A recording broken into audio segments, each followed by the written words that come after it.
Theory പറയുന്നത് mass മീഡിയയ്ക്ക് ഈ ഒരു ട്രാൻസിഷനെ ആക്സിലറേറ്റ് ചെയ്യാനുള്ള കഴിവുണ്ട്, വേഗത്തിലാക്കാനുള്ള. അതായത് ഡെവലപ്മെന്റ് എന്ന് പറഞ്ഞു കഴിഞ്ഞാൽ ട്രഡീഷൻ ടു മോഡേൺ സൊസൈറ്റി ആണെന്നാണ് ഈ മോഡേണൈസേഷൻ തിയറി പറഞ്ഞത്. അപ്പൊ ആ മോഡേൺ ഇതിലേക്കുള്ള മാറ്റത്തിന് വേഗത കൂട്ടാൻ കഴിയുന്ന ഒന്നാണ് മാസ് മീഡിയ എന്നുള്ളതായിരുന്നു മോഡേണൈസേഷൻ തിയറി പറഞ്ഞത്.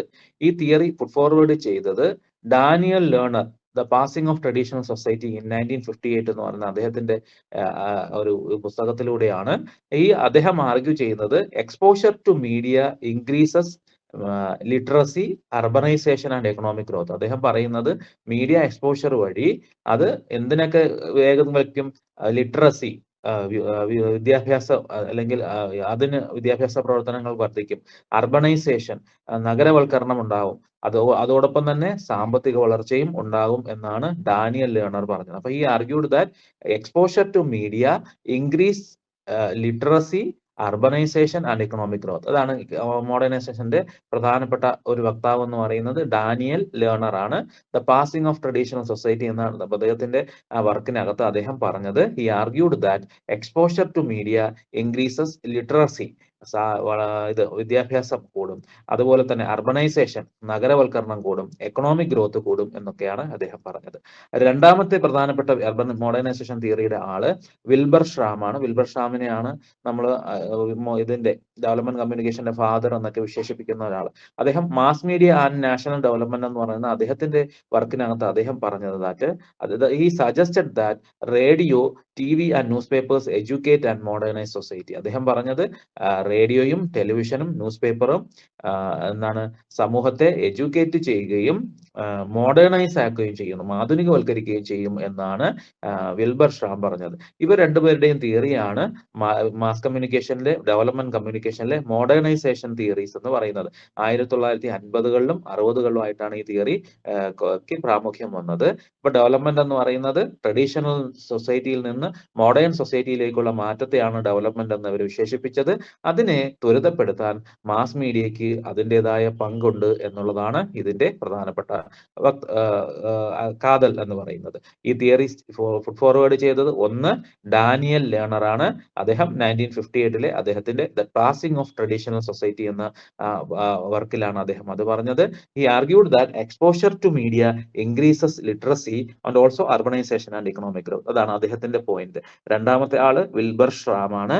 Mass media and national development എന്ന അദ്ദേഹത്തിന്റെ പുസ്തകത്തിനകത്ത് 1964 he suggested that radio, TV and newspapers educate and modern society. ഇത് രണ്ടുമാണ് ഈ മോഡേണൈസേഷൻ തിയറിയുടെ ഇതിൽ. പക്ഷേ ഇതിനെതിരായിട്ടുള്ള ഏറ്റവും വലിയ ക്രിറ്റിസിസം എന്ന് പറയുന്നത് ഇതൊരു എത്നോ സെൻട്രിക് ആണ്, അതായത് വെസ്റ്റേൺ ഫോക്കസ്ഡ് സ്റ്റഡി ആയിരുന്നു, പാശ്ചാത്യ രാജ്യങ്ങളിൽ മാത്രം നടപ്പിലാക്കാൻ പറ്റുന്ന തരത്തിലുള്ള ഒരു കാര്യമാണ്, ഫോക്കസ് ചെയ്തതാണ്. ഇത് ലോക്കൽ കൾച്ചറിനും ഗ്രാസ് റൂട്ട് ഡെവലപ്മെന്റിനും ഒന്നും വളരെയധികം ഒരു പ്രാമുഖ്യവും നൽകിയില്ല എന്നുള്ളതാണ് ഇതിന് ഏറ്റവും വലിയ വിമർശനം എന്ന് പറയുന്നത്. അപ്പോൾ ഇതിന് ഒരു എക്സാമ്പിൾ ആയിട്ട് നമുക്ക് പറയാവുന്നത് ആദ്യകാലത്ത് യൂറോപ്യൻ രാജ്യങ്ങളിൽ ഗവൺമെന്റ് എന്ത് ചെയ്തു? ലിറ്ററസി ക്യാമ്പയിൻസിന് റേഡിയോയും ടിവിയും ഒക്കെ ഉപയോഗിച്ച് വെസ്റ്റേൺ സ്റ്റൈൽ എഡ്യൂക്കേഷൻ ഒക്കെ നമ്മളിവിടെയും അങ്ങനത്തെ ചില കൺസെപ്റ്റുകളൊക്കെ ഉണ്ടായിരുന്നു. അതായത് ഗവൺമെന്റ് എന്ത് ചെയ്തു? ലിറ്ററസി ക്യാമ്പയിൻസിന് വേണ്ടിയിട്ട് റേഡിയോയും ടെലിവിഷനും വെസ്റ്റേൺ സ്റ്റൈൽ എഡ്യൂക്കേഷനും ഒക്കെ പ്രൊമോട്ട് ചെയ്യാൻ വേണ്ടിയിട്ടൊക്കെ ഉപയോഗിച്ചിരുന്നതായിട്ട് നമുക്ക് കാണാം. ഇതൊക്കെ മോഡേണൈസേഷൻ തിയറിയുടെ ഒരു ഇതാണ്. ഇനി രണ്ടാമത്തെ തിയറി എന്ന് പറയുന്നത് ഡിപ്പെൻഡൻസി തിയറി എന്ന് പറയും. 1970s വരുന്നത്. അപ്പൊ ഇതിന്റെ പ്രധാനപ്പെട്ട ഐഡിയ എന്ന് പറയുന്നത് developing countries remain under developed because they are economically depend on western nation. Developing countries under developed ആയിട്ട് നിലനിൽക്കുന്നതിന് കാരണം വെസ്റ്റേൺ നാഷൻസിനെ സാമ്പത്തികമായ ഡിപ്പെൻഡ് ചെയ്യുന്നു എന്നുള്ളത് കൊണ്ടാണ് ഇങ്ങനെ ഈ തിയറിയുടെ പേര് പറയാൻ വന്നത്. ഡിപ്പെൻഡൻസി തിയറി 1970s വന്നത്. അപ്പോൾ ഈ നമ്മുടെ നമുക്കറിയാം ലോകത്ത് 3 തരം രാജ്യങ്ങളുണ്ട് എന്നുള്ള കൺസെപ്റ്റിനകത്താണ് അത് പറയുന്നത്. ഡെവലപ്ഡ് നാഷനും ഡെവലപ്പിംഗ് നാഷനും അതുപോലെ അണ്ടർ ഡെവലപ്ഡ് എന്ന് പറയുന്നത്. അപ്പോൾ ഈ ഡെവലപ്പിംഗ് കൺട്രീസ് അണ്ടർ ഡെവലപ്ഡ് ആയിട്ട് നിൽക്കാനുള്ള ഒരു പ്രധാനപ്പെട്ട കാര്യം എന്ന് പറയുന്നത് ഈ വെസ്റ്റേൺ രാജ്യങ്ങളെ എക്കണോമിക്കലി ആയിട്ട് എന്ത് ചെയ്യുന്നു? ഡിപ്പെൻഡ് ചെയ്യുന്നത് കൊണ്ടാണ് അവർക്ക് ഈ ഡെവലപ്മെന്റ് ഉണ്ടാവാത്തത് എന്നാണ് ഇത് പറയുന്നത്. ഈ തിയറി പുട്ട് ഫോർവേഡ് ഫോർവേഡ് ചെയ്തത് ഹെർബർട്ട് ഷില്ലർ എന്നാണ് പറയുന്നത്. അദ്ദേഹം പറഞ്ഞത് ഗ്ലോബൽ മീഡിയ വെസ്റ്റേൺ ഡോമിനൻസ് ആണ് ഉള്ളത്. ലോകത്തെ എല്ലാ തരം മാധ്യമങ്ങളെ അല്ലെങ്കിൽ ലോകത്തെ മാധ്യമങ്ങളെ എല്ലാം എന്റെയും പ്രധാനപ്പെട്ട ഡോമിനൻസ് വെസ്റ്റേൺ കൺട്രീസിന് ആയതുകൊണ്ടാണ് അദ്ദേഹം ഇങ്ങനെ ഒരു അഭിപ്രായം പറയുന്നത്. അതുപോലെ തന്നെ എലൈറ്റ് ആണ് ഇതിന് മറ്റൊരു ഇതിന്റെ വക്താവ് എന്ന് പറയുന്നത് Luis Ramiro Juan Diaz Bordenave വേറെ രണ്ടുപേരും ഡിപെൻഡൻസി തിയറിയെ സപ്പോർട്ട് ചെയ്യുന്ന ആളുകൾ. They criticized media system controlled by elite. സമൂഹത്തിലെ ഉന്നതരായ ആളുകളാണ് അല്ലെങ്കിൽ ഏറ്റവും ഇലൈറ്റ് ആയിട്ടുള്ള ആളുകളാണ് മീഡിയ സിസ്റ്റത്തെ കൺട്രോൾ ചെയ്യുന്നു എന്നുള്ളതായിരുന്നു അവരുടെ ഏറ്റവും വലിയ ക്രിറ്റിസിസം എന്ന് പറയുന്നത്. ഇതിന്റെ ഈ തിയറിയുടെ ഏറ്റവും വലിയ ഒരു വിമർശനം എന്ന് പറയുന്നത് it focused on external influences neglecting internal social factor. ഇത് കൂടുതലും എക്സ്റ്റേണൽ ഇൻഫ്ലുവൻസിനെയാണ് പ്രാധാന്യം കൊടുത്തത്. ഇന്റേണൽ ആയിട്ടുള്ള സാമൂഹികപരമായ കാര്യങ്ങളെ കുറിച്ചൊന്നും പറയാതെ വെസ്റ്റേൺ ആയിട്ടുള്ള ഇൻഫ്ലുവൻസിനെ കുറിച്ച് കൂടുതൽ പറഞ്ഞു എന്നുള്ളതാണ് ഇതിനെതിരായിട്ട് ഏറ്റവും വലിയ ക്രിറ്റിസിസം എന്ന് പറയുന്നത്. അപ്പൊ ഇതാണ് രണ്ടാമത്തെ തിയറി എന്ന് പറയുന്നത്. 1970s ആണ്. അപ്പൊ ഡെവലപ്പിംഗ് കൺട്രീസ് അണ്ടർ ഡെവലപ്ഡ് ആയിട്ട് നിൽക്കുന്നതിന് കാരണം വെസ്റ്റേൺ കൺട്രീസിനെ ഡിപ്പെൻഡന്റ് ചെയ്യുന്നു എന്നുള്ളതായിരുന്നു ഇതിന്റെ ആശയം എന്ന് പറയുന്നത്. ഇതിന്റെ പ്രധാനപ്പെട്ട തിയറിസ്റ്റ് എന്ന് പറയുന്നത് ഹെർബർട്ട് ഷില്ലറും അദ്ദേഹം പറഞ്ഞത് ഗ്ലോബൽ മീഡിയ എന്ന് പറയുന്നത് വെസ്റ്റേൺ ഡോമിനൻസിനെ റീഇൻഫോഴ്സ് ചെയ്യുന്ന ഒന്നാണ്, അതിനെ ഊട്ടിയുറപ്പിക്കുന്ന ഒന്നാണ് ഗ്ലോബൽ മീഡിയ എന്ന് പറയുന്നത്. പാശ്ചാത്യ മാധ്യമങ്ങളുടെ ഡോമിനൻസിനെ ഊട്ടിയുറപ്പിക്കുന്ന ഒന്നാണ് ഗ്ലോബൽ മീഡിയ എന്നാണ് അദ്ദേഹം പറഞ്ഞ വിമർശനം. രണ്ടാമത്തെ ഇതിനെ അനുകൂലിച്ച് സംസാരിച്ച രണ്ടുപേർ എന്ന് പറയുന്നത് ലൂയിസ് റമീറോ ബെൽട്രാനും ജുവാൻ ഡിയാസ് ബെർണനോ എന്ന് പറയുന്ന രണ്ടുപേരാണ്. They criticize media system controlled by elite ആയിട്ടുള്ള ആളുകളാണ് മീഡിയ സിസ്റ്റത്തെ കൺട്രോൾ ചെയ്യുന്നതാണ് പറഞ്ഞത്. അപ്പൊ ഇത് എക്സ്റ്റേണൽ ഇൻഫ്ലുവൻസസിനെ ഫോക്കസ് ചെയ്തിട്ടും ഇന്റേണൽ ആയിട്ടുള്ള സോഷ്യൽ ഫാക്ടേഴ്സിനെ എല്ലാം അവഗണിച്ചു കൊണ്ടു എന്നുള്ളതാണ് ഈ തിയറിയുടെ ഏറ്റവും വലിയ വിമർശനം എന്ന് പറയുന്നത്. ഇതിന് നമുക്കറിയാം, ഉദാഹരണം പറയുകയാണെങ്കിൽ ലാറ്റിൻ അമേരിക്കൻ രാജ്യങ്ങളിലൊക്കെ ഓൾട്ടർനേറ്റീവ് മീഡിയ മൂവ്മെന്റ്സ് വന്നു. അത്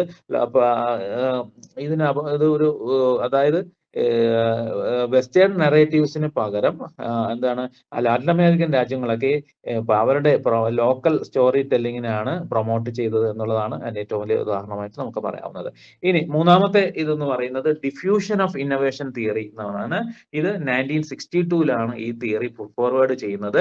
1995 പിന്നെ ഇതിന് അപ്ഡേഷൻ ഒക്കെ ഉണ്ടായി.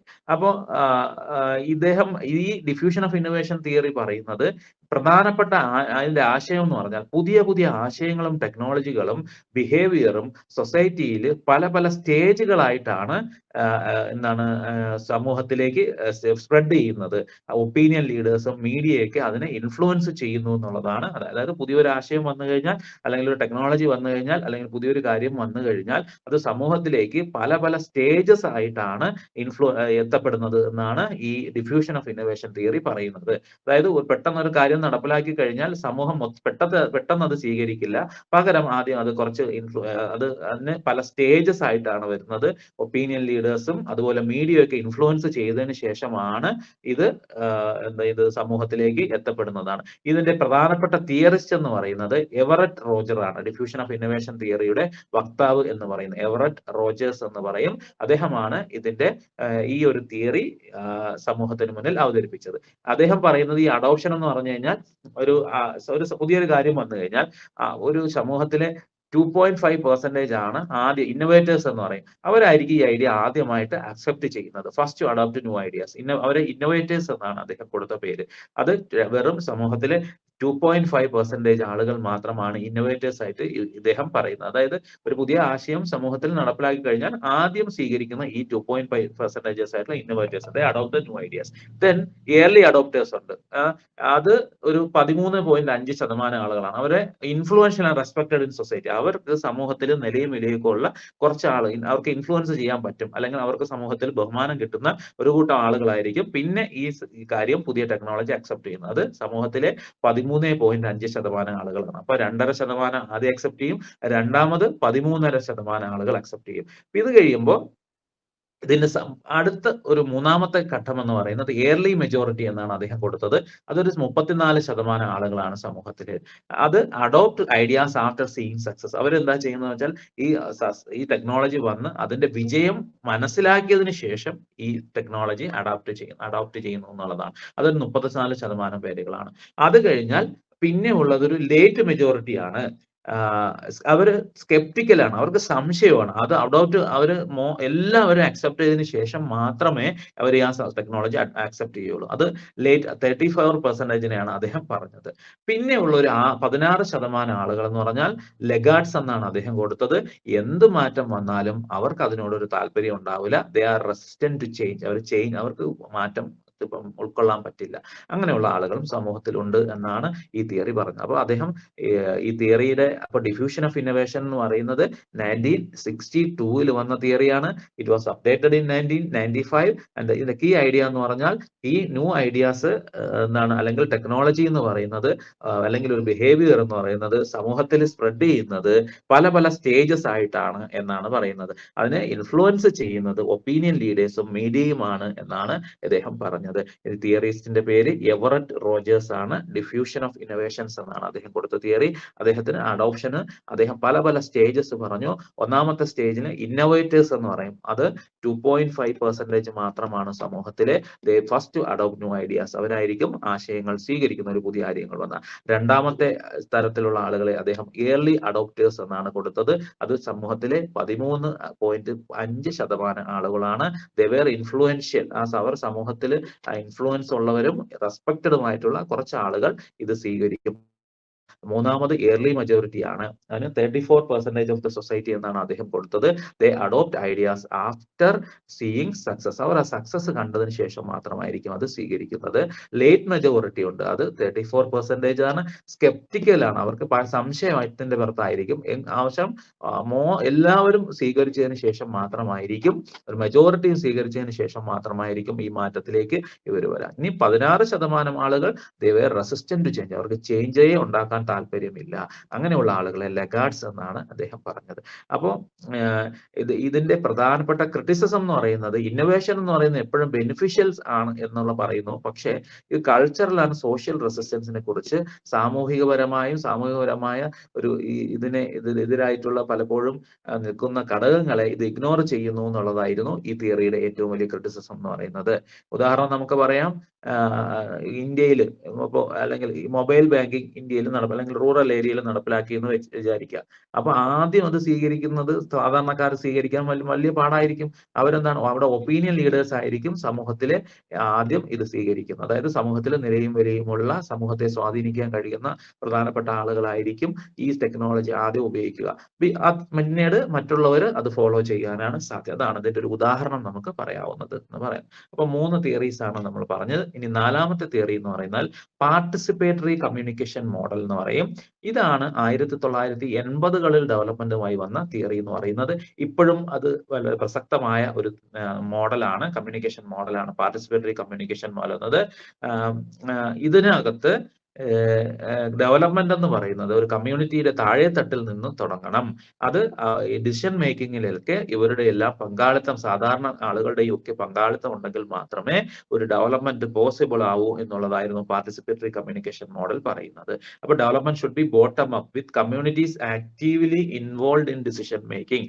ഡിസിഷൻ മേക്കിംഗ് പോലുള്ള കാര്യങ്ങളിൽ, തീരുമാനങ്ങൾ എടുക്കുന്നതിൽ പോലും സാധാരണക്കാരായ ആളുകളുടെ പങ്കാളിത്തം ഉറപ്പുവരുത്തുക, ഗ്രാസ് റൂട്ട് ലെവലിൽ തുടങ്ങണം എന്ന് പറഞ്ഞ ഒരു തിയറിയാണ് ഇതെന്ന് പറയുന്നത്. ഇതിന്റെ തിയറിസ്റ്റ് എന്ന് പറയുന്നത് പോളോ ഫ്രീർ എന്ന് പറയുന്ന പോളോ ഫ്രീറെ എന്നാണ്. നമുക്ക് പെഡഗോഗി ഓഫ് ഒപ്രസ്ഡ് 1970 എന്ന് പറയുന്ന പുസ്തകത്തിനകത്താണ് ഇദ്ദേഹം ഇതിനകത്ത് ഈ ഒരു തിയറി പറയുന്നത്. അപ്പൊ he advocated for dialogue and empowerment rather than passive learning എന്നാണ് ഇദ്ദേഹത്തിന്റെ പ്രത്യേകത എന്ന് പറയുന്നത്.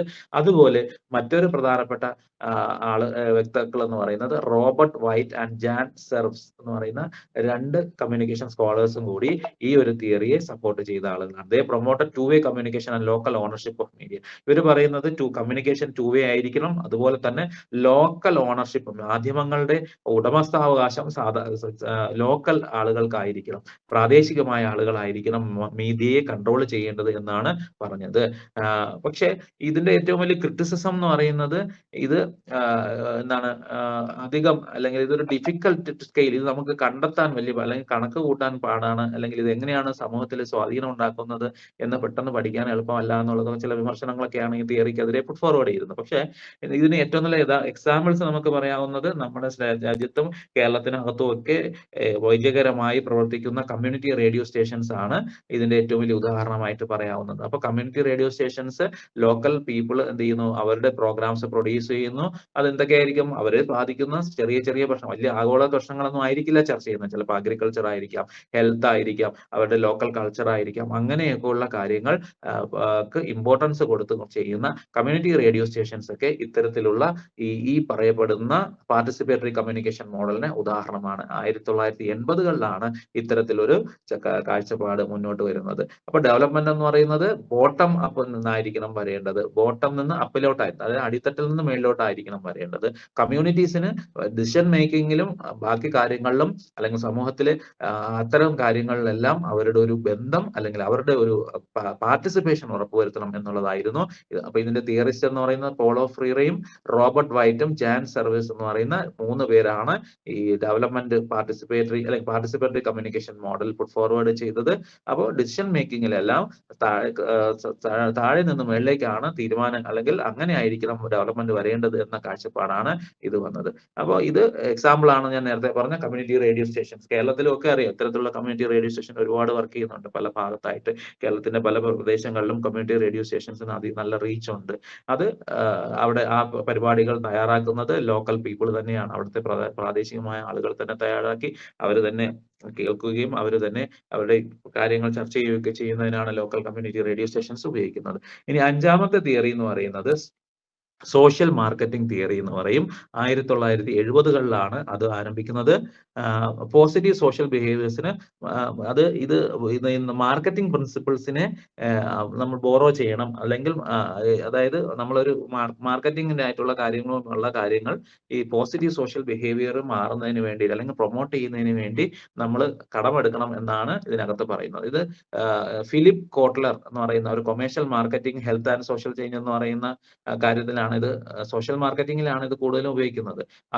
ഇത് സോഷ്യൽ മാർക്കറ്റിംഗ് എങ്ങനെയാണ് മാർക്കറ്റ് അല്ലെങ്കിൽ ഒരു വിഷയം എങ്ങനെയാണ് മാർക്കറ്റ് ചെയ്യേണ്ടത് എന്നുള്ളതിനെ കുറിച്ചൊക്കെ അദ്ദേഹം ആദ്യം ഇതിൽ പല സ്റ്റെപ്സുകളായിട്ടാണ് പറയുന്നത്.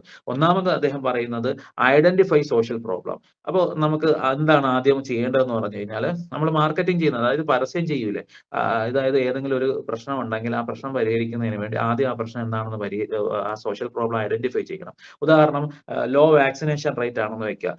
കേരളത്തിലെ അല്ലെങ്കിൽ ഒരു ഒരു സൊസൈറ്റിയിലെ ആളുകൾ വാക്സിൻ എടുക്കാൻ വിമുഖത കൂട്ടുന്നു. അപ്പൊ അതാണ് അവിടുത്തെ ഒരു സോഷ്യൽ പ്രോബ്ലം. ആ പ്രോബ്ലം എന്താണെന്ന് കണ്ടെത്തി കഴിഞ്ഞാൽ, അത് ഐഡന്റിഫൈ ചെയ്ത് കഴിഞ്ഞാൽ, രണ്ടാമത് ചില കമ്മ്യൂണിക്കേഷൻ സ്ട്രാറ്റജീസ് ഡെവലപ്പ് ചെയ്യണം. അതായത് അത് ആളുകളെ കൂടുതൽ ഈ വാക്സിനേഷന് പ്രേരിപ്പിക്കുന്ന തരത്തിലുള്ള കമ്മ്യൂണിക്കേഷൻ സ്ട്രാറ്റജീസ് ഡെവലപ്പ് ചെയ്യണം. അതാണ് രണ്ടാമത്തെ സ്റ്റേജ് എന്ന് പറയുന്നത്. അപ്പൊ ഒന്നാമത്തത് ഐഡന്റിഫൈ സോഷ്യൽ പ്രോബ്ലം. എക്സാമ്പിൾ ഞാൻ പറഞ്ഞതുപോലെ ലോ വാക്സിനേഷൻ റേറ്റ് ആയിരിക്കാം, അല്ലെങ്കിൽ ഒരു സമൂഹത്തിലെ ആളുകൾ ട്രാഫിക് നിയമങ്ങൾ പാലിക്കുന്നില്ല എന്നൊക്കെ. അപ്പൊ അതിനെക്കുറിച്ച് ആദ്യം മനസ്സിലാക്കുക. അത് മനസ്സിലാക്കി ആ പ്രോബ്ലം ഐഡന്റിഫൈ ചെയ്തതിന് ശേഷം എന്ത് ചെയ്യുക, ആ പ്രോബ്ലം ഐഡന്റിഫൈ ചെയ്തതിന് ശേഷം രണ്ടാമത് കമ്മ്യൂണിക്കേഷൻ സ്ട്രാറ്റജീസ് ഡെവലപ്പ് ചെയ്ത്, അതായത് TV ആഡ് വേണോ, പോസ്റ്റർ വേണോ, അല്ലെങ്കിൽ നോട്ടീസ് വേണോ, അല്ലെങ്കിൽ മൗത്ത് പബ്ലിസിറ്റി ആണോ വേണ്ടത്, അങ്ങനെയുള്ള കാര്യങ്ങൾ. മൂന്നാമത്തെ കാര്യം, അതിന് ചേഞ്ച് കൊണ്ടുവരാൻ വേണ്ടിയിട്ട് മാധ്യമങ്ങളെ ഉപയോഗിക്കുക. അങ്ങനെ 3 സ്റ്റേജസ് ആയിട്ടാണ് അദ്ദേഹം use media to change behaviour, ആ ബിഹേവിയർ ചേഞ്ച് കൊണ്ടുവരാൻ മീഡിയ ഉപയോഗിക്കുക എന്നുള്ളതായിരുന്നു ഇതിന്റെ. അപ്പോൾ മാർക്കറ്റിംഗ് പ്രിൻസിപ്പിൾസ് ഉപയോഗിച്ച് പോസിറ്റീവ് ആയിട്ടുള്ള സോഷ്യൽ ബിഹേവിയറുകൾ പ്രൊമോട്ട് ചെയ്യുക എന്നുള്ളതായിരുന്നു സോഷ്യൽ മാർക്കറ്റിംഗ് തിയറിയുടെ ഐഡിയ എന്ന് പറയുന്നത്. 1970ലാണ് വന്നത്. കീ തിയറിസ്റ്റ് എന്ന് പറയുന്നത് ഫിലിപ്പ് കോട്ട്ലർ ആണ്.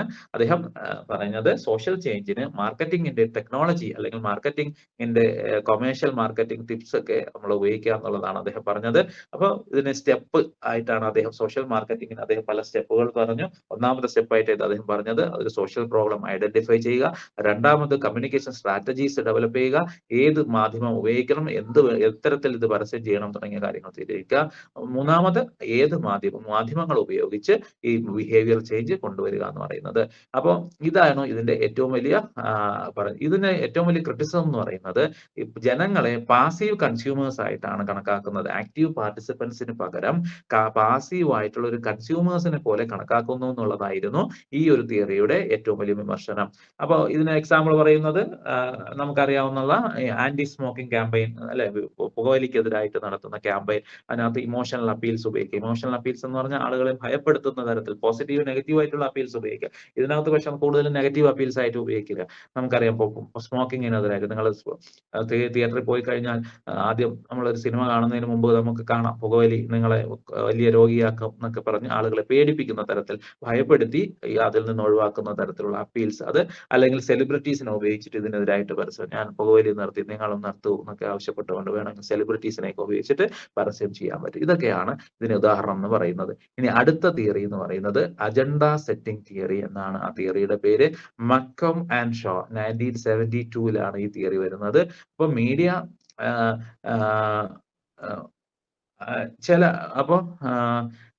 ഇത് പറയുന്നത് media doesn't tell people what to think. Media ആളുകളോട് എന്ത് ചിന്തിക്കണമെന്ന് പറയുന്നില്ല. പക്ഷെ മീഡിയ പറയുന്നത് വാട്ട് ടു തിങ്ക്, എന്തിനെ കുറിച്ച് ചിന്തിക്കണം.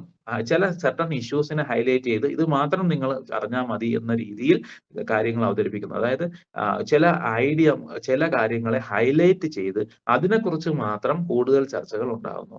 ചില കാര്യങ്ങൾ മാത്രം അധിക പ്രാധാന്യം ഹൈലൈറ്റ് ചെയ്ത് അവയെക്കുറിച്ചുള്ള ചർച്ചകൾ മാത്രം മാധ്യമങ്ങൾ നടത്തുന്നു. എന്ത് ചിന്തിക്കണമെന്ന് പറയുന്നതിന് പകരം ചില കാര്യങ്ങൾ മാത്രം ചിന്തിക്കാൻ ജനങ്ങളെ പ്രേരിപ്പിക്കുന്നു എന്നുള്ളതാണ് ഇതിന്റെ ഏറ്റവും വലിയ ഈ ഒരു അജണ്ട സെറ്റിംഗ്. അതായത് ചില അജണ്ടകൾ മാത്രം എന്ത് ചെയ്യുക, ചർച്ച ചെയ്യപ്പെടുക. അതായത് ഒരു അജണ്ട, എന്ത് സമൂഹം ചർച്ച ചെയ്യണം അല്ലെങ്കിൽ എന്ന് മാധ്യമങ്ങൾ തീരുമാനിക്കുന്നു. ചില കാര്യങ്ങൾക്ക് അമിതമായി ഹൈലൈറ്റ് ചെയ്ത് അവയിൽ മാത്രം ചർച്ചകൾ കേന്ദ്രീകരിക്കപ്പെടുന്നു എന്നുള്ളതാണ് ഈ അജണ്ട സെറ്റിംഗ് തിയറിയുടെ ഐഡിയ എന്ന് പറയുന്നത്. മാക്കോം ആൻഡ് ഷോ എന്ന് പറയുന്ന രണ്ട് കമ്മ്യൂണിക്കേഷൻ സ്കോളേഴ്സ് ആണ് 1972 ഈ തിയറി കൊണ്ടുവരുന്നത്.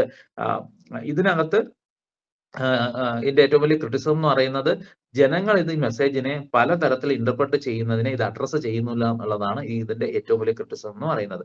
എക്സാമ്പിൾ എന്ന് പറഞ്ഞാൽ നമുക്കറിയാവുന്നത് മീഡിയ കവറേജ്, ഏതെങ്കിലും പ്രത്യേകിച്ച് ഇപ്പൊ ക്ലൈമറ്റ് ചേഞ്ചുമായി ബന്ധപ്പെട്ടുള്ള മാധ്യമങ്ങളുടെ സ്റ്റോറീസ് വരുമ്പോഴത്തേക്കും അത് ഗവൺമെന്റിന്റെ പോളിസിനും പബ്ലിക് ആക്ഷനും ഒക്കെ ചിലപ്പോൾ ഇൻഫ്ലുവൻസ് ചെയ്യാം. ഇങ്ങനെയുള്ളതാണ് അജണ്ട സെറ്റിംഗ് തിയറി എന്ന് പറയുന്നത്. അതായത് ഏത് കാര്യം ചർച്ച ചെയ്യപ്പെടണമെന്ന് തീരുമാനിക്കുന്നത് അല്ലെങ്കിൽ മീഡിയ ഹൈലൈറ്റ് ചെയ്യുന്ന ചില കാര്യങ്ങൾ മാത്രം സമൂഹത്തിൽ ചർച്ച ചെയ്യപ്പെടുന്നു എന്നുള്ളതാണ് അജണ്ട സെറ്റിംഗ് തിയറി കൊണ്ട് പറയുന്നത്. മാക്കോം ആൻഡ് ഷോ ആണ് 1972 ഈ തിയറി വരുന്നത്.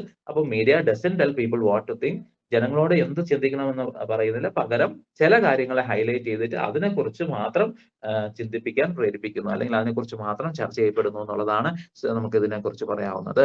അപ്പോൾ അപ്പോൾ ഡെവലപ്മെന്റ് കമ്മ്യൂണിക്കേഷനുമായി ബന്ധപ്പെട്ട് ഉണ്ടായിട്ടുള്ള തിയറീസ് ഇത് 6 എണ്ണമാണ് ഇതുമായി റിലേറ്റ് ചെയ്ത് നമുക്ക് പറയാവുന്നത്. അപ്പോൾ ഇത് ആണ് ഡെവലപ്മെന്റ് കമ്മ്യൂണിക്കേഷൻ തിയറീസ് എന്ന് പറയുന്നത്. മോഡേണൈസേഷൻ തൊട്ട് diffusion of innovation, participatory model, ഇന്ന് ഒരു മിക്സ് ഓഫ് ഈ തിയറികളുടെ എല്ലാം മിക്സ് ആണ് പലപ്പോഴും കമ്മ്യൂണിറ്റി പാർട്ടിസിപ്പേഷനും ഡിജിറ്റൽ മീഡിയയിലും ഒക്കെ നമുക്ക് ഫലപ്രദമായിട്ട് ഉപയോഗിക്കുന്നതായിട്ട് കാണാം. ഒരു തിയറി മാത്രമല്ല, പലതിനെയും കൂടെ കൂട്ടി യോജിപ്പിച്ചിട്ടാണ് ഇന്ന് കമ്മ്യൂണിക്കേഷനിൽ അല്ലെങ്കിൽ ഡെവലപ്മെന്റ് കമ്മ്യൂണിക്കേഷനിൽ ഈ തിയറികൾ ഉപയോഗിക്കപ്പെടുന്നത്. Mix of these theories is used with emphasis on community participation. പക്ഷെ ഇന്ന് കമ്മ്യൂണിറ്റിക്ക് അധികം പ്രാധാന്യം കൊടുക്കുന്നുണ്ട്, പാർട്ടിസിപ്പേഷൻ കൊടുക്കുന്നുണ്ട്. പല കാര്യങ്ങളിലും ഡിസിഷൻ മേക്കിങ്ങിൽ മാത്രമല്ല, ഒരു മീഡിയയുടെ കോണ്ടന്റ് ക്രിയേറ്റ് ചെയ്യാൻ പോലും മീഡിയയ്ക്ക് അല്ലെങ്കിൽ കമ്മ്യൂണിറ്റീസിന് വളരെയധികം റോൾ ഉണ്ട്. നമുക്കറിയാം, പ്രത്യേകിച്ച് ഇന്നത്തെ ഡിജിറ്റൽ മീഡിയയുടെ കാലത്ത് സാധാരണക്കാരായ ആളുകൾ പോലും മീഡിയ പറയാത്ത പല കാര്യങ്ങളും പുറത്തു കൊണ്ടുവരാനും അല്ലെങ്കിൽ അവതരിപ്പിക്കാനും ഒക്കെയുള്ള അവരുടെ വേദികൾ അവർ ഉപയോഗിക്കുന്നു എന്നുള്ളത് കൊണ്ട് തന്നെ ഇവിടെ ഒരു പലതരത്തിലുള്ള തിയറീസിന്റെ മിക്സ് ആണ് ഇന്ന് ഡെവലപ്മെന്റ് കമ്മ്യൂണിക്കേഷനിൽ ഉപയോഗിക്കുന്നത്. അപ്പൊ ഇത് ഇത്രയുമാണ് ഡെവലപ്മെന്റ് കമ്മ്യൂണിക്കേഷനിലെ തിയറീസ് എന്ന് പറഞ്ഞത്.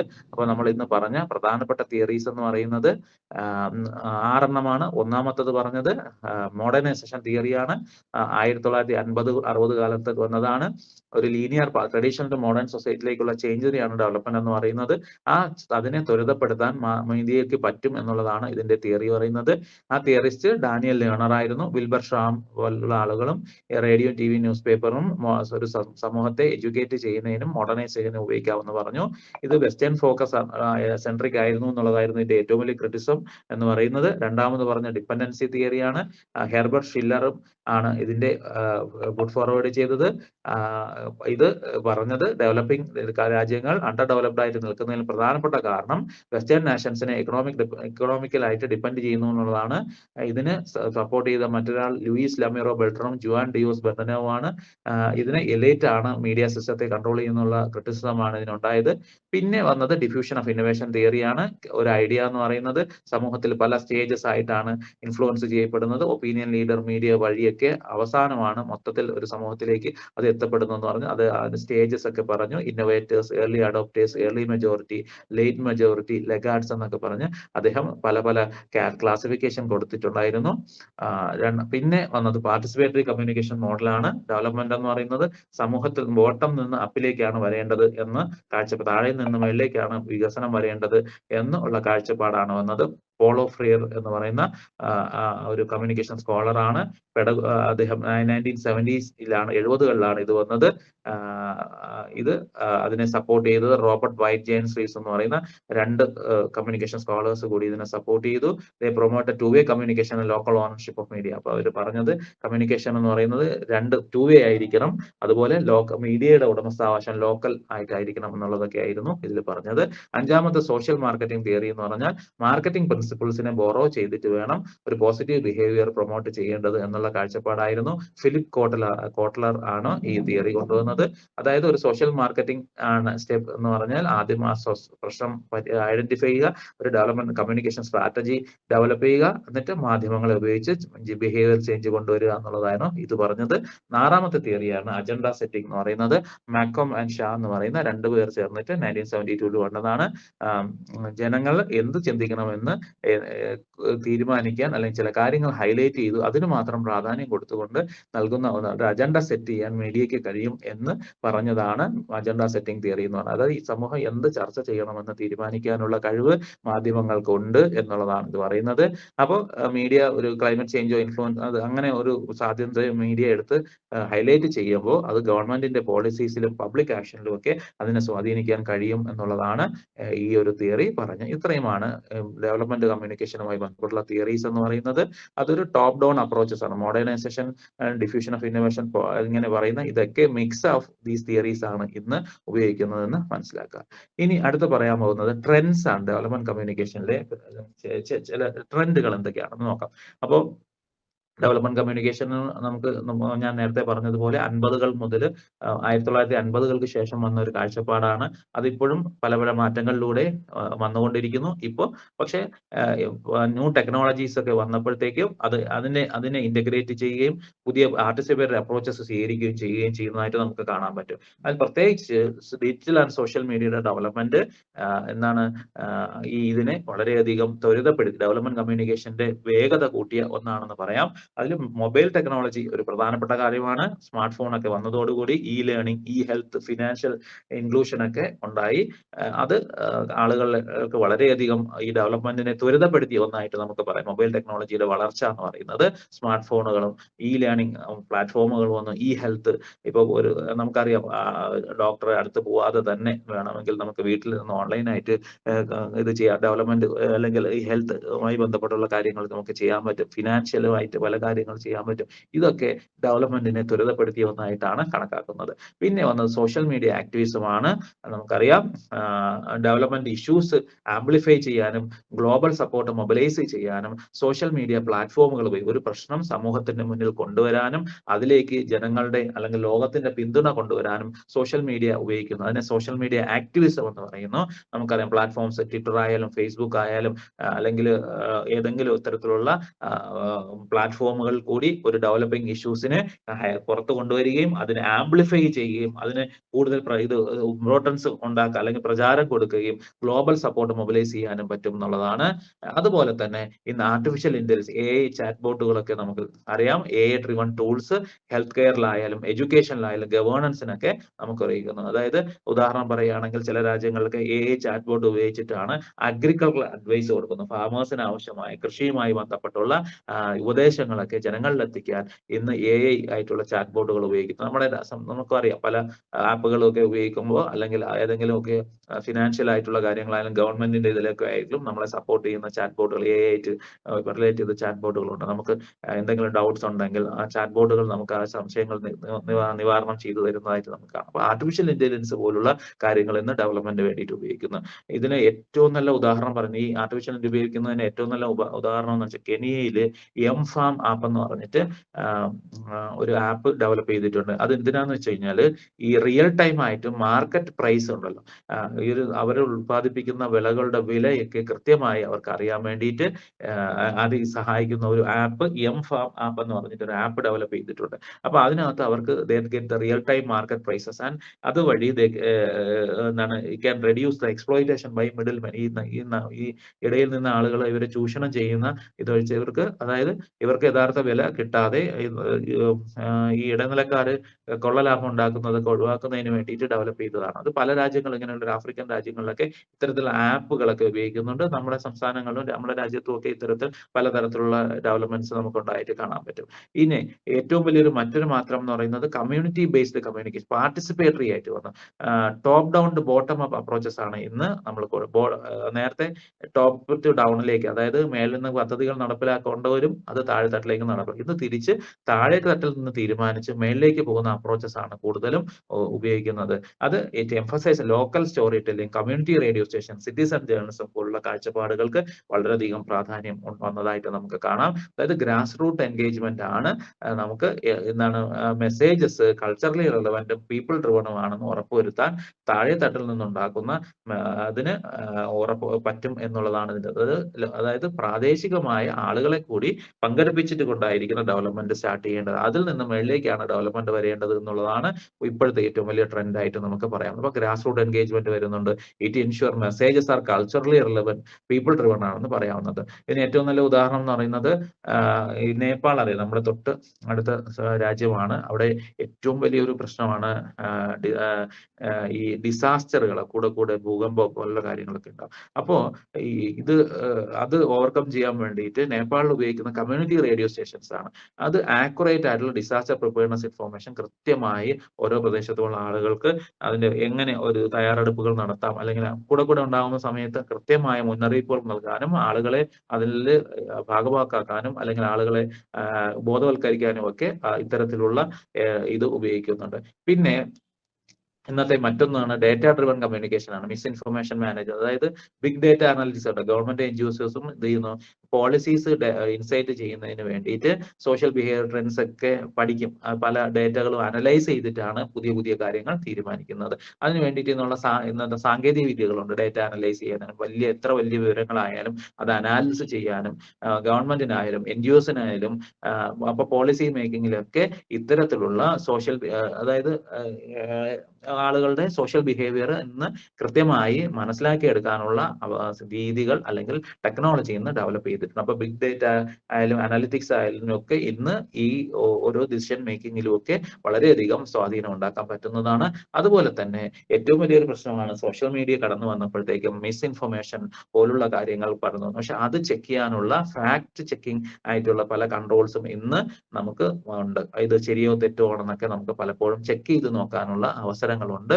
അത് പ്രത്യേകിച്ച് with the rise of fake news, media literacy, fact checkers ഒക്കെ ഇന്നുണ്ട്. ആർട്ടിഫിഷ്യൽ ഇന്റലിജൻസിനെ ഇത് ശരിയോ തെറ്റോ എന്നൊക്കെ ചെക്ക് ചെയ്യാൻ പറ്റുന്ന, അതായത് നമുക്ക് ഫാൾസ് ഇൻഫർമേഷൻസിനെ കോമ്പാറ്റ് ചെയ്യാൻ പലപ്പോഴും സഹായിക്കുന്ന തരത്തിലുള്ള ടെക്നോളജി ഡെവലപ്പ് ചെയ്തിട്ടുണ്ട്. പക്ഷെ അത് ഒരു തരത്തിൽ മാത്രമേ അത് ടെക്നോളജി ഡെവലപ്പ് ചെയ്യുമ്പോഴും ഇതിനകത്തൊരു പ്രധാനപ്പെട്ട പ്രശ്നം എന്ന് പറഞ്ഞാൽ ഇത്തരത്തിലുള്ള മിസ് ഇൻഫർമേഷൻസ് പലപ്പോഴും സ്പ്രെഡ് ചെയ്യപ്പെടുന്നു. അത് ഫാക്ട് ചെക്കിംഗ് പോലുള്ള കാര്യങ്ങൾ ഉള്ളപ്പോൾ പോലും ഫേക്ക് ന്യൂസ് ഇഷ്ടം പോലെ സ്പ്രെഡ് ചെയ്യപ്പെടുന്നു എന്നുള്ളത് ഒരു വസ്തുതയാണ്. പക്ഷെ അത് ചെക്ക് ചെയ്യാനുള്ള അല്ലെങ്കിൽ മിസ് ഇൻഫർമേഷൻസിനെ ചെക്ക് ചെയ്യാനുള്ള ചെയ്യാനുള്ള കൺട്രോൾ ചെയ്യാനുള്ള മെഷേഴ്സ് ഡെവലപ്പ് ചെയ്തെടുക്കാൻ പറ്റിയിട്ടുണ്ട്. കുറെയൊക്കെ അത് നമ്മുടെ ഈ കമ്മ്യൂണിക്കേഷൻ മേഖലയിൽ ഉപയോഗിക്കുന്നുണ്ടെന്നതാണ്.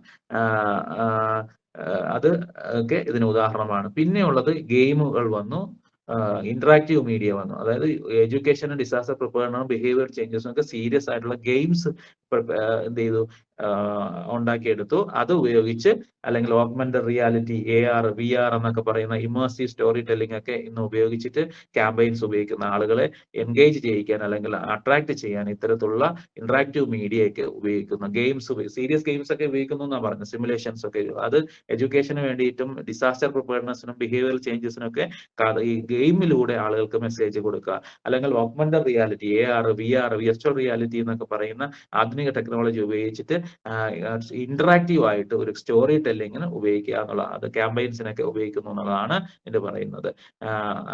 ഇതിന് ഏറ്റവും നല്ല ഉദാഹരണം പറയുന്നത് ഹാഫ് ദ സ്കൈ മൂവ്മെന്റ് എന്ന് പറഞ്ഞ ഒരു ഗെയിം അത് എഡ്യൂക്കേറ്റ് ചെയ്യുന്നത് ജെൻഡർ ഇൻഇക്വാലിറ്റിയെ കുറിച്ചും അതിനെക്കുറിച്ചൊക്കെ ചർച്ച ചെയ്യുന്ന അങ്ങനത്തെ കാര്യങ്ങളൊക്കെ സമൂഹത്തിന് മുന്നിൽ അവതരിപ്പിക്കുന്ന ഗെയിംസ് ഒക്കെ ഉണ്ടായിട്ട് പറയാം. പിന്നെ ഏറ്റവും വലിയ ഇപ്പൊ വന്ന ഒരു മാറ്റം എന്ന് പറയുന്നത് എക്കോ ജേർണലിസം ആണ്, ഗ്രീൻ മീഡിയ ആണ്. അതായത് ക്ലൈമറ്റ് ചേഞ്ച്, എൻവയോൺമെന്റൽ സസ്റ്റബിലിറ്റി ആണ് ഇന്നത്തെ ഏറ്റവും വലിയ, നമ്മുടെ സമൂഹം നേരിടുന്ന ഏറ്റവും വലിയ പ്രശ്നങ്ങളിലൊന്നാണ്. ഈ ഗ്ലോബൽ വാർമിംഗ് പോലുള്ളതൊക്കെ, ക്ലൈമറ്റ് ചേഞ്ച് ഒക്കെ ഏറ്റവും വലിയൊരു പ്രശ്നമായിട്ട് നമ്മുടെ മുന്നിലുണ്ട്.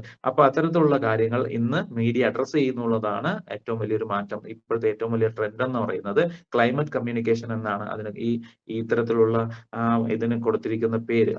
ആഗോളതാപനം പോലുള്ള കാര്യങ്ങൾ, ക്ലൈമറ്റ് ചേഞ്ചുമായി ബന്ധപ്പെട്ടുള്ള കാര്യങ്ങളൊക്കെ ചർച്ച ചെയ്യുന്ന മാധ്യമ പ്രവർത്തനത്തിന് ക്ലൈമറ്റ് കമ്മ്യൂണിക്കേഷൻ എന്ന പേരാണ്. അതുപോലെ സസ്റ്റൈനബിലിറ്റിയും പോലുള്ള കാര്യങ്ങൾ, അതായത് അങ്ങനെയുള്ള കാര്യങ്ങളെ കുറിച്ചൊക്കെയാണ് അത് പറയുന്നത്.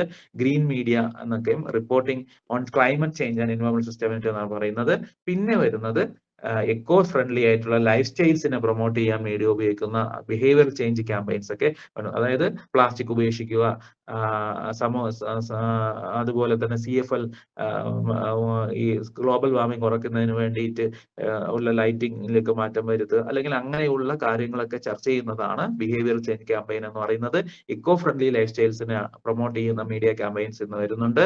പിന്നെ പ്ലാസ്റ്റിക് വേസ്റ്റ് അവയർനെസ് ക്യാമ്പയിൻ ആണ് ഏറ്റവും വലിയ സോഷ്യൽ മീഡിയ കോണ്ടന്റ് ആയിട്ട്, അതായത് എന്താണ് അത് കൊണ്ടുവന്നതാണ് സിംഗിൾ യൂസ് പ്ലാസ്റ്റിക്കിന്റെ ഉപയോഗം കുറയ്ക്കുക എന്നുള്ള കാഴ്ചപ്പാടോടുകൂടി ഒന്നാണ് ഈ പ്ലാസ്റ്റിക് വേസ്റ്റ് അവയർനെസ് ഇതിനൊരു ഉദാഹരണമായിട്ട് പറയാവുന്നത്.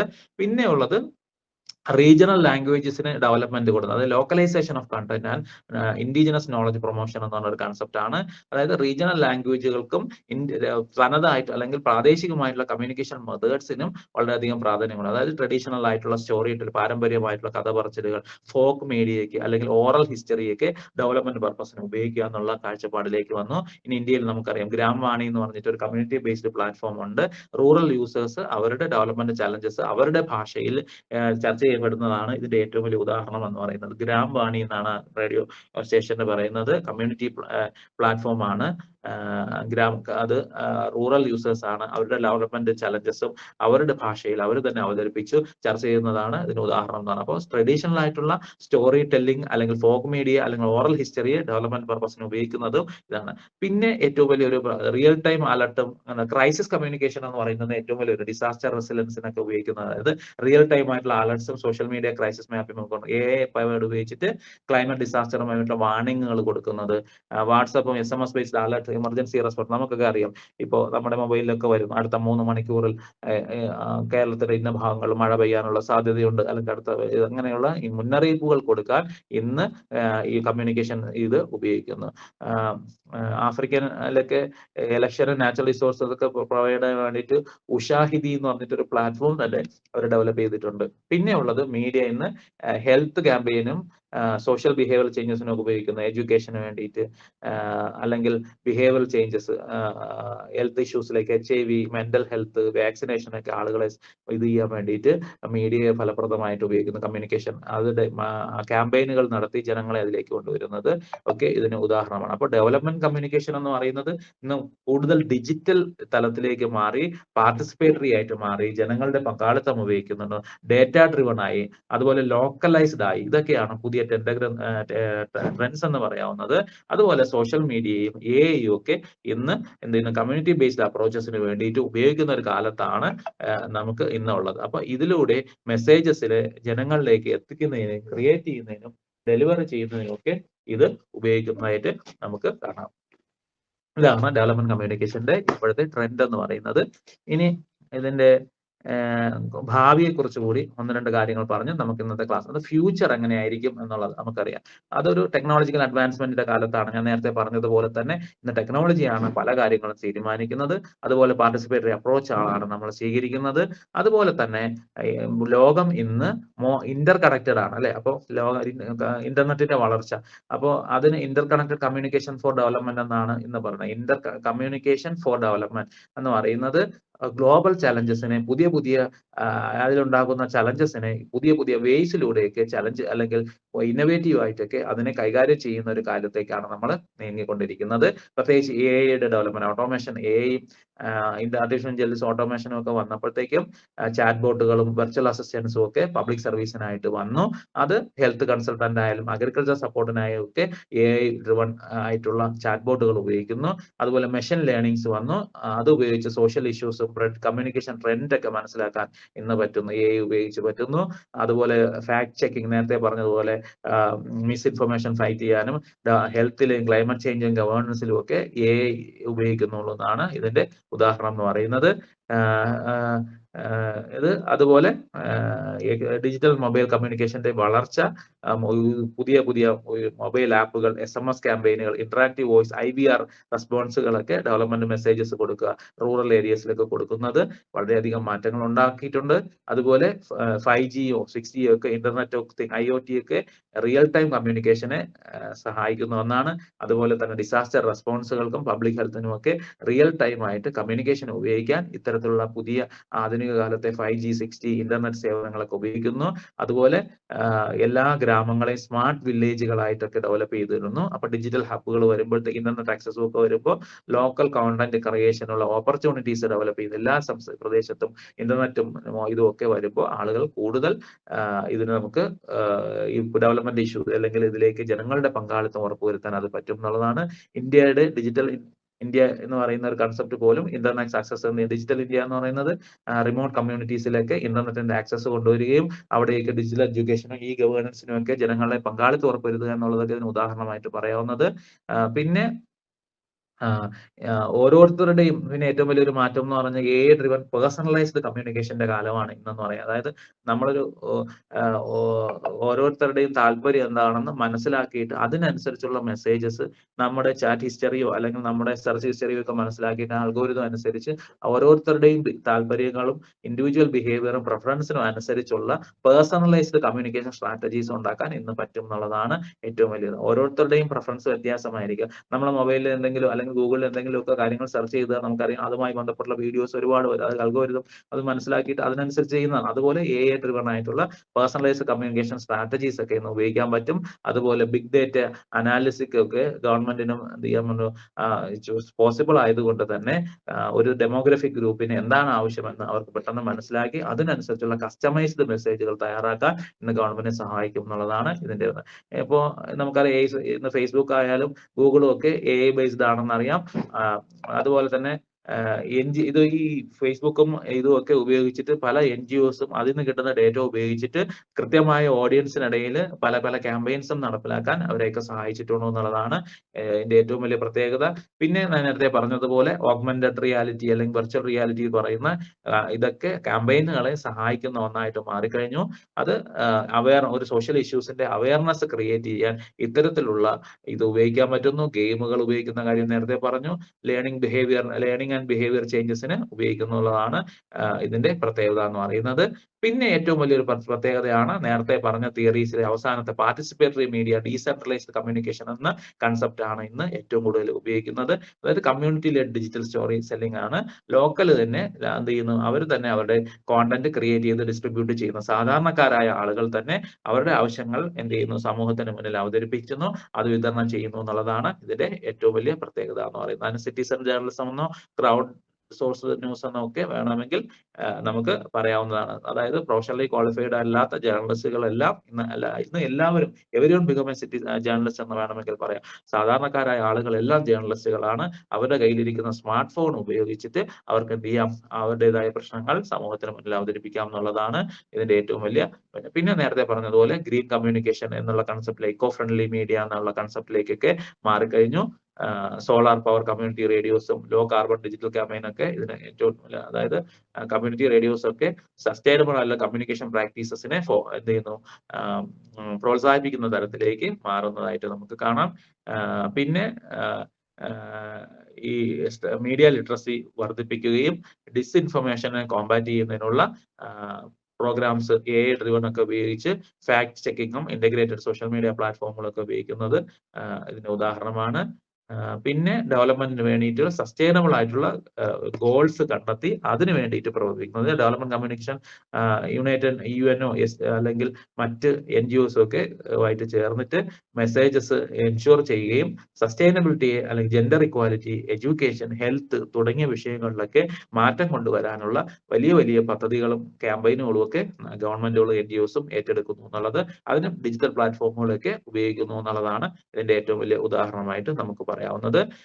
ഇതിപ്പോ ഫ്യൂച്ചർ ഓഫ് ഡെവലപ്മെന്റ് കമ്മ്യൂണിക്കേഷൻ എന്ന് പറയുന്നത് ടെക്നോളജി ഡ്രിവൺ ആയിരിക്കും എന്നുള്ള കാര്യത്തിൽ യാതൊരു സംശയവുമില്ല. അത് ഡേറ്റ ഉപയോഗിച്ചും പാർട്ടിസിപ്പേറ്ററി മോഡലിലും AI ഒക്കെ ഉപയോഗിച്ച് സോഷ്യൽ മീഡിയ ഉപയോഗിച്ച് അല്ലെങ്കിൽ ലോക്കലൈസ്ഡ് സ്റ്റോറി ടെല്ലിംഗ് തുടങ്ങിയ കാര്യങ്ങളായിരിക്കും ഇനി ഡെവലപ്മെന്റ് മെസ്സേജസ് ക്രിയേറ്റ് ചെയ്യാനും ഷെയർ ചെയ്യാനും വേണ്ടി ഉപയോഗിക്കുന്നുള്ളത് എന്നാണ് ഇതിന്റെ ട്രെൻഡ് എന്ന് പറയുന്നത്. അപ്പോൾ ഇൻക്ലൂസിവിറ്റി ആൻഡ് സസ്റ്റൈനബിലിറ്റി ആയിരിക്കും ഇതിന്റെ കോർ എന്ന് പറയുന്നത്. ഡെവലപ്മെന്റ് കമ്മ്യൂണിക്കേഷൻ എന്ന് പറയുന്നത് കമ്മ്യൂണിറ്റീസിനെ എംപവർ ചെയ്യാൻ വേണ്ടിയിട്ടാണ് ഉപയോഗിക്കുന്നത്. സൊല്യൂഷൻസ് പറയുന്നതിന് പകരം അതെന്ത് ചെയ്യുക, ജനങ്ങളെ ശാക്തീകരിക്കാനായിട്ട് ഡെവലപ്മെന്റ് കമ്മ്യൂണിക്കേഷൻ സ്ട്രാറ്റജീസ് ഉപയോഗിക്കും എന്നുള്ളതാണ് കമ്മ്യൂണിക്കേഷൻ രംഗത്തെ ഏറ്റവും വലിയ മാറ്റമായിട്ട് നമുക്ക് പറയാൻ പറ്റുന്നത്. അതായിരിക്കും ഇനി ഭാവി എന്ന് നമുക്ക് പറയാം. ഇത്തരം കാര്യങ്ങളാണ് ഇന്ന് പറയാനായിട്ട് ഉദ്ദേശിച്ചത്. അപ്പൊ ഇത്രയും നേരം ഈ കാര്യങ്ങൾ ശ്രദ്ധിച്ച എല്ലാവർക്കും നന്ദി. ഇനി എന്തെങ്കിലും